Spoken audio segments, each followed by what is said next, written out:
Hi, today I will present my Operon project. I am doing the Lac Operon.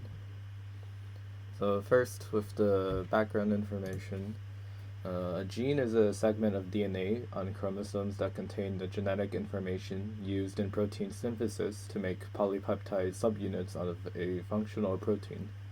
Genes are transcribed into messenger RNA, which is then used in conjunction with transfer RNA to join multiple amino acids together in translation. RNA polymerase is the enzyme that synthesizes an RNA strand from a DNA template. Specifically, it creates an mRNA strand by matching complementary RNA bases with the template DNA strand. Ribosomes, they are the site of translation, where polypeptide subunits are formed. Ribosomes contain a large subunit and then also a smaller subunit. The large subunit has the EPA sites on it, and the smaller one is on the bottom, which holds mRNA in place. This is a diagram of the ribosome. An operon has multiple parts, and this includes the promoter, operator, repressor, and genes. The promoter is where RNA polymerase binds first in order to prepare for transcription. The operator is a segment of the DNA where repressors bind to in order to inhibit gene transcription. And the structural genes are the final part of the operon. They are the parts of DNA that RNA polymerase will use as template for mRNA synthesis. So here are the structural genes. This is the operator, that's the repressor, they bind. RNA polymerase is here, and then this is the promoter. Eventually the RNA polymerase will go on to the promoter and it will continue transcription.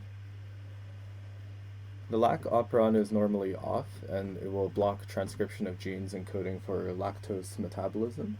However, lactose sugar will act as an inducer and will bind to the repressor, changing the shape of the repressor and making it fall off of the operator.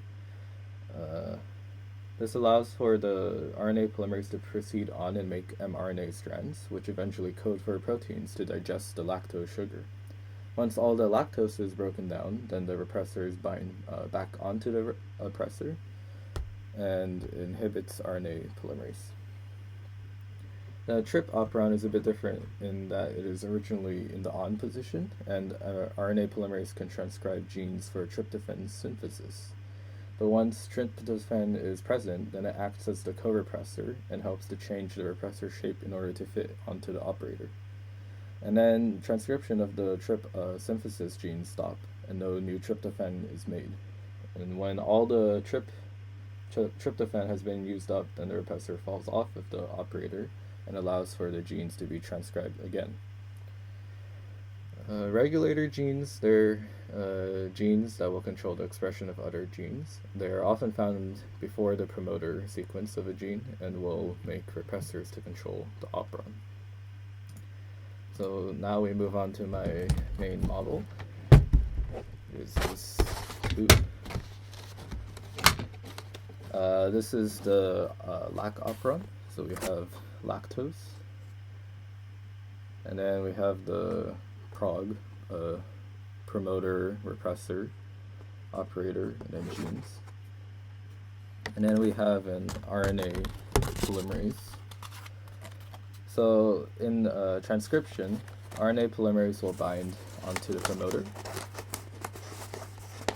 and it will try to transcribe the genes.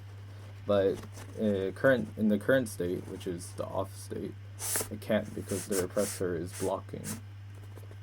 So we need to get rid of the repressor in order for RNA polymerase to move on to the last three genes. And this happens when lactose, the inducer, comes. So lactose binds to the repressor. This causes a conformational change. And then once the lactose is binded, it will lower the binding affinity of the repressor to the operator, which makes the repressor fall off. So the repressor comes off, and then the RNA polymerase is free to move on and then start transcribing the genes.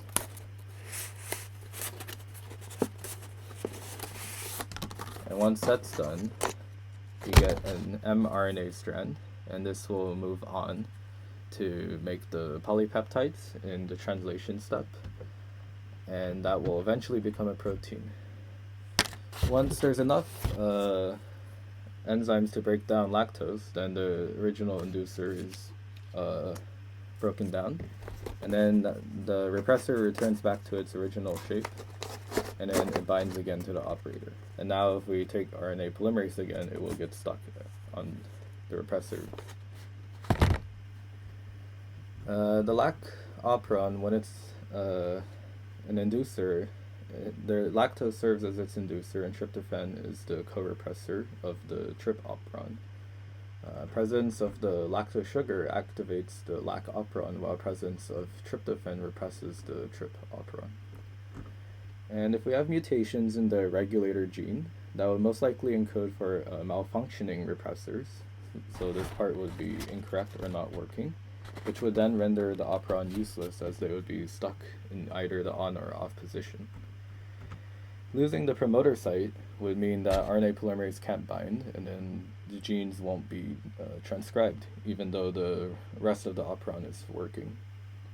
And similar to negative feedback, the operon's status depends on levels of inducer or co-repressors, which influence how repressors bind to the operator region on DNA.